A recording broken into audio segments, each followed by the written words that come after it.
All right, let's dive right in. We're going to talk about something that I think a lot of us are feeling deep down. This sense that we're stuck in a kind of trap, a performance trap, really. In our jobs, in our social circles, in our whole lives. I mean, seriously, just think about it for a second. Doesn't it feel like you're on stage all the time? You've got to have the right opinions, buy the right stuff, constantly signal that you're a good person, a great employee, a thoughtful friend. It's like a 24/7 show, and man, it is absolutely exhausting. You know, this whole performance thing, it's not exactly new. But the way we do it today is, well, it's next level dysfunctional. There's this ancient idea that says, hey, drop the forced benevolence. In other words, don't pretend to be kind. But what do we get instead? Woke washing. You see a giant corporation slap a rainbow on their logo for a month, but behind the scenes, nothing's changed.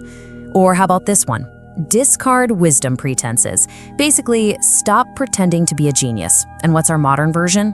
Corporate jargon. You know the emails.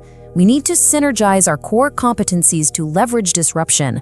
What does that even mean? It means profits are tanking and we're totally lost. It's not wisdom, it's a performance designed to make you feel dumb. So all these little acts, these little performances, they all add up. They feed into this bigger, more dangerous cycle. And that's what we're calling the performance trap. It's this bizarre loop where the more we try to look good, the harder it becomes to actually be good. And here's the real kicker. This is what it all costs us. Because when every nice gesture feels like it could be a marketing ploy, when every leader's big speech sounds like it was written by a PR firm, we just stop believing in anything or anyone. We all become cynics. And trust, the glue that's supposed to hold everything together, it just starts to fall apart. Okay, so how do we get out of this mess? You might be thinking we need some complex new system, right? Another fancy 5-step program or a new app. But the actual way out is, well, it's the total opposite. It's not about adding more stuff. It's about stripping it all away. This right here is the heart of it. It's a really old idea, but honestly, it feels like it was written for right now. It's the perfect antidote to all this modern chaos. Forget trying to add more rules or perform even more virtues. The way forward is subtraction. It's all about getting back to what's actually real. So let's break that down. The first big idea is something called essence. The best way to think about it is like an uncarved block of wood, just a pure, raw piece of material. That's the essence of something or someone. It's the raw potential before the world, before expectations, before society comes in and starts trying to carve it and shape it into what it wants it to be. And that uncarved block idea leads us right to the next concept, rawness. This is all about the incredible power that you find in things that are simple and unadorned. Think about the solid strength of a real wooden table versus some cheap, flimsy plastic thing. That's rawness. It's authenticity. It's the real deal. No preservatives, no artificial anything. All right, I get it. This stuff sounds nice, maybe a little philosophical. But the big question is, does any of this actually work in the real world? Like in business, in leadership, in our day-to-day lives? The answer is a huge yes. And we're about to see exactly how. Let's start with business. In one corner, you've got the performance trap in full swing. These are the tech giants whose whole business model is about engagement. They build these crazy algorithms that are literally designed to make us angry and addicted, just build good tools that solve real problems. Think of a privacy-first messaging app. It's not trying to manipulate you, it's just trying to help you communicate securely. See the difference? One performs value, the other actually delivers it. And it's the exact same story in leadership. The Performance Trap is a company that makes all its managers go to a mandatory empathy workshop on Tuesday. And then on Wednesday, they announce they're cutting everyone's health benefits. It's a performance of caring. It's a joke. What's the reset? It's simple. Pay people enough to actually live on. When you take care of people's basic needs, that's when real loyalty and authentic care show up.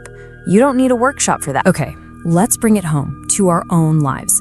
The performance trap has hijacked the idea of self-care and turned it into this giant industry that sells us expensive stuff. It tells you that you need that $100 face cream or that weekend spa retreat to feel okay. But the reset, it's remembering that probably the best self-care in the world is totally free. It's just taking a walk, getting outside. It's about actually restoring yourself, not just buying more things. So, you might be asking, okay, I'm in. How do I actually do this? How do I start getting rid of the performance and get back to something real? Well, let's get practical.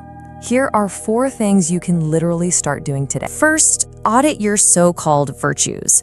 Just ask yourself, am I doing this because it's genuinely helpful, or am I doing it to look good? Be honest. Second, declare a little tech independence. Reclaim your own mind. Maybe that means trying a dumb phone for a weekend? Who knows? Third, practice enoughness. Just stop. Reject that nagging feeling that you always need more, and try to find contentment with what you have right now. And finally, lead with substance, not with talk. Instead of putting "we value sustainability" on your website, actually switch your packaging to recycled materials. Action, not words. And as we start to pull all this together, it's really important to get this one thing. This whole idea, this return to simplicity, it's not just some personal life hack. It's way bigger than that. It's actually a blueprint for building a much healthier world. Just think about how this could change everything. Take education. Instead of forcing kids to perform for standardized tests, what if we let their natural curiosity lead the way? That's the idea behind things like unschooling. Or economics. Instead of being obsessed with endless growth at all costs, what if our goal was just to make sure everyone has what they need without wrecking the planet? That's the thinking behind models like donut economics. You could apply this everywhere, a shift from performance to real substance. And that brings us to what might be the single most important insight of all. When you try to force people to be moral, when you demand they perform being a good person, you don't actually get good people. You just get good actors. You get hypocrites. Real, authentic goodness doesn't come from a checklist of rules. It flows out of simplicity, naturally. So let me put that another way, as simply as I can. We have to stop performing ethics and start actually embodying them. It means ditching all the complicated shows and just fixing the real problems. It's trading the illusion for something real. And so I want to leave you with one last question to chew on. In your own life, at your job, with your friends, in your community, what is the one virtue that you're performing? The one you make sure people see, the one you talk about or post about, that might actually be the very thing that's stopping real, wild, authentic goodness from just growing all on its own. Something to think about.